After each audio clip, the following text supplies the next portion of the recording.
حضرت مریم وہ پاکباز اور پاکیزہ عورت ہیں جن کے نام پر قرآن مجید میں ایک پوری سورت اتار دی گئی، اور قرآن پاک آپ کی پیدائش، پرورش، کفالت اور آپ کے ہاں حضرت عیسیٰ کی پیدائش کے واقعات کو کھول کھول کر بیان کرتا ہے تاکہ لوگ اللہ تبارک و تعالیٰ کی محبوب بندی کے بارے میں کوئی شک و شبہ نہ رکھیں۔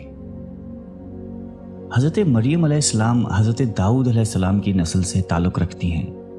آپ کے والد محترم اس دور میں بنی اسرائیل کے امام نماز تھے اور آپ کی والدہ محترمہ بھی عابدہ اور زاہدہ خاتون تھیں۔ اس دور میں اللہ تعالیٰ نے بنی اسرائیل پر حضرت زکریہ علیہ السلام کو مبعوث فرمایا تھا۔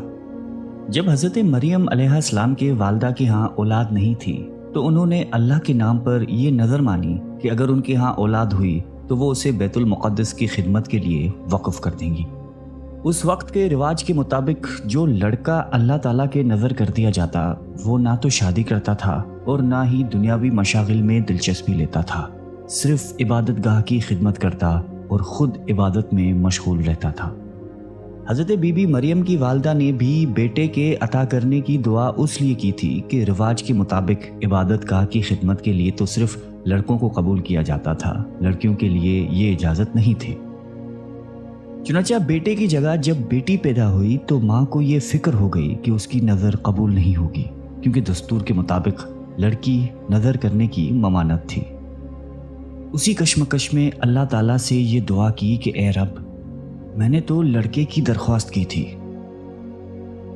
لیکن جو اللہ تعالیٰ کی ذات بابرکت کا علم ہے وہاں تک انسانی سوچ کیسے پہنچ سکتی ہے؟ اللہ تعالیٰ نے جس لڑکی کو پیدا فرمایا تھا اس سے دراصل مقدس ماں بنانا مقصود تھا، جس میں سے ایک عظیم الشان مبارک و مسعود بیٹے نے پیدا ہونا تھا جو پیدائشی نبی تھا۔ بہرحال حضرت مریم کی پیدائش ہو جاتی ہے اور مدت رضاعت ختم ہوتی ہے تو آپ علیہ السلام کی والدہ محترمہ آپ کو بیت المقدس لے جاتی ہیں تاکہ مجاوروں کے سپرد کر کے اپنی منت پوری کریں۔ وہاں مجاور جھگڑنے لگتے ہیں، ہر کوئی یہ چاہ رکھتا ہے کہ حضرت مریم کی کفالت اس کے سپرد کی جائے۔ پھر یہ فیصلہ ہوا کہ مجاورین وہ قلم جس سے وہ توریت لکھتے تھے پانی میں چھوڑ دیں، جس کا قلم پانی کے بہاؤ میں بہنے کی بجائے الٹا بہے وہی حضرت مریم کی کفالت کا حقدار ہوگا۔ اس مقابلے میں حضرت زکریا بھی شامل تھے۔ ان کے قلم کو اللہ تعالیٰ نے پانی میں بہاؤ کے الٹے طرف بہایا اور ان کی پرورش کے حقدار ہو گئے، اور بی بی مریم کو اللہ کی منشا کے مطابق حضرت زکریا کی کفالت میں دے دیا گیا۔ حضرت زکریا کی بیوی حضرت مریم کی خالہ لگتی تھی، اس لیے ان سے بڑھ کر ان کی پرورش اور کون کر سکتا تھا۔ اسی طرح حضرت مریم بیت المقدس میں رہائش پذیر ہو گئی۔ آپ کے لیے ایک کمرہ مخصوص کر دیا گیا جہاں حضرت زکریا کے علاوہ اور کوئی نہیں جا سکتا تھا۔ آپ دن رات اللہ تعالیٰ کی عبادت میں مشغول رہتی تھیں۔ جب بھی حضرت زکریا آپ کے پاس آتے تو وہ حیران ہوتے کیونکہ آپ کے پاس بے موسم پھل موجود ہوتے تھے۔ گرمیوں کے پھل سردیوں کے موسم میں اور سردیوں کے پھل گرمیوں کے موسم میں آپ کے حجرے میں موجود ہوتے تھے۔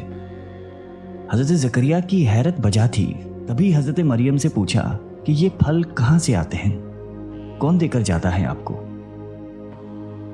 حضرت مریم پرسکون ہو کر فرماتی ہیں کہ اللہ کے پاس سے۔ تبھی حضرت زکریا نے اللہ تبارک و تعالیٰ سے وارث کے لیے دعا فرمائی۔ آپ کی بیوی کے بانجھ ہونے کے باوجود معجزۂ خداوندی سے آپ کے یہاں حضرت یحییٰ کی ولادت ہوئی۔ حضرت مریم کی عظمت اور فضیلت کو رب کریم نے بار بار قرآن مجید میں فرمایا ہے اور اپنی مومنہ بندی کی پاکیزگی اور پاک دامنی کا اعلان کیا ہے۔ حضرت بی بی مریم کی عمر جب تقریباً 15 سال ہوئی تو ایک فرشتہ خوبصورت نوجوان مرد کی شکل میں نمودار ہوا، جسے علیحدگی میں دیکھ کر حضرت مریم خوفزدہ ہوئیں اور وہ اپنی عصمت کی حفاظت کے لیے فکر مند ہو گئیں۔ گو کہ فرشتے کے چہرے پر تقویٰ کے آثار نمایاں تھے، تاہم بی بی نے اپنی عصمت کی حفاظت کے لیے خود کو اللہ کی پناہ میں دے دیا۔ یہ ایک عفت اور پاک بازی کا ایک طرح کا امتحان تھا جو اللہ کے خاص بندوں پر اکثر ہوتا ہے۔ آپ نے اس شخص سے کہا کہ وہ وہاں سے چلا جائے۔ ان کی پریشانی دیکھ کر نوجوان نے کہا کہ گھبرانے کی ضرورت نہیں، میں انسان نہیں ہوں، اللہ تعالیٰ کی طرف سے بھیجا ہوا ایک فرشتہ ہوں۔ آنے کی وجہ بتاتے ہوئے فرشتے نے کہا کہ آپ کو ایک پاکیزہ اور مبارک و مسعود بچے کی ولادت کی خوشخبری دینے آیا ہوں۔ حضرت مریم کو انتہائی تعجب ہوا۔ وہ بولی کہ یہ کیسے ممکن ہے، کیونکہ وہ شادی شدہ نہیں تھی۔ فرشتے نے کہا کہ اس سے پہلے اللہ تعالیٰ حضرت آدم علیہ السلام کو ماں اور باپ دونوں کے بغیر پیدا فرما چکا ہے، اور حضرت حوا علیہ السلام کو صرف مرد کے وجود سے پیدا فرمایا گیا۔ حضرت مریم جب حاملہ ہوئیں تو ایک دور جگہ چلی گئیں۔ اس بارے میں ایک قصہ کئی بزرگوں نے ذکر کیا ہے کہ جب آپ کا حمل ظاہر ہوا تو سب سے پہلے بنی اسرائیل کے عابد اور زاہد شخص وہب بن منبع، جو آپ کے خالہ داد بھائی تھے، انتہائی تعجب میں پوچھا کہ اے مریم، کیا بیج کے بغیر کھیتی اگ سکتی ہے؟ فرمایا جی ہاں، بتاؤ کس نے پہلی مرتبہ کھیتی کو پیدا کیا؟ پھر پوچھا کہ کیا بغیر مرد کے اولاد ہو سکتی ہے؟ فرمایا کہ جی ہاں، اللہ تعالیٰ نے حضرت آدم کو بغیر ماں باپ کے پیدا فرمایا۔ پھر کہا کہ اچھا اپنی خبر دو۔ حضرت مریم نے فرمایا کہ اللہ تعالیٰ نے مجھے خوشخبری دی ہے اپنی طرف سے ایک نشانی، جس کا نام مسیح عیسیٰ بن مریم ہوگا، دنیا اور آخرت میں صاحب مرتبہ ہوگا اور لوگوں سے بچپن اور بڑھاپے میں کلام کرے گا۔ محمد بن اسحاق فرماتے ہیں کہ جب حضرت مریم کے حاملہ ہونے کی خبر بنی اسرائیل میں عام ہو گئی تو بہت سے افراد نے حضرت زکریا کے گھر آنا جانا بند کر دیا اور آپ پر الزامات اور بہتان لگانے لگے۔ حضرت مریم نے لوگوں سے علیحدگی اختیار کر لی اور دور تنہائی میں چلی گئی۔ جب حمل کا درد شروع ہوا تو آپ نے ایک درخت کا سہارا لیا اور ان کے نیچے بیٹھ گئی۔ درد سے بے چین اور بدنامی کا خیال، آخر گھبرا کر کہنے لگی کہ کاش میں پہلے ہی مر گئی ہوتی اور بھولی بسری ہو گئی ہوتی۔ بے سر و سامانی کی اس مشکل وقت میں اللہ تعالیٰ نے حضرت مریم کے قدموں کے قریب ایک نہر جاری کر دی اور ندا آئی کہ پانی پیو اور کھجور کھاؤ تاکہ جسم کو قوت پہنچے اور پھر اپنی اولاد کو دیکھ کر آنکھوں کو ٹھنڈک پہنچاؤ۔ اسلام آنے سے پہلے بولنے کا روزہ رکھنا عبادت میں داخل ہوتا تھا، یعنی صبح سے رات تک کسی سے بات نہ کرتے۔ بعد میں یہ حکم منسوخ ہو گیا، لہٰذا حضرت مریم کی پریشانی دور کرنے کے لیے کہا گیا تھا کہ تم سے کوئی شخص اس بچے کے بارے میں پوچھے تو اشارے سے کہہ دینا کہ میں نے چپ کا روزہ رکھا ہے۔ جب حضرت مریم کو کچھ تسلی ہوئی اور حضرت عیسیٰ علیہ السلام پیدا ہوئے، پھر آپ اپنے بیٹے کو قوم کے پاس لے آئیں۔ قوم کے لوگ آپ کے گود میں بچہ دیکھ کر غضبناک ہو گئے اور آپ کی عبادت گزار اور پاکیزہ خاندان کا حوالہ دیتے ہوئے آپ سے بدگمان ہوئے اور الزام لگانا شروع کر دیا۔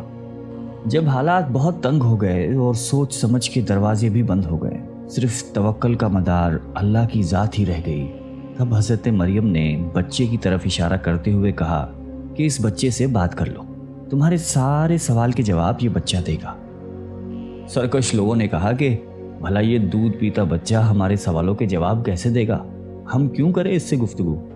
قوم کا یہ کلام سن کر حضرت عیسیٰ نے تقریر شروع کر دی، جس کا ذکر اللہ تعالیٰ نے قرآن مجید میں یوں فرمایا ہے، اور جب بچے نے فرمایا میں ہوں اللہ کا بندہ، اس نے مجھے کتاب دی اور مجھے نبی کیا، اس نے مجھے مبارک کیا، میں کہیں ہوں، مجھے نماز و تقوی کی تاکید فرمائی، جب تک میں جیوں اپنی ماں سے اچھا سلوک کرنے والا اور مجھے زبردست بدبخت نہیں بنایا، اور سلامتی ہے مجھ پر جس دن میں پیدا ہوا اور جس دن میں مروں اور جس دن زندہ اٹھایا جاؤں گا۔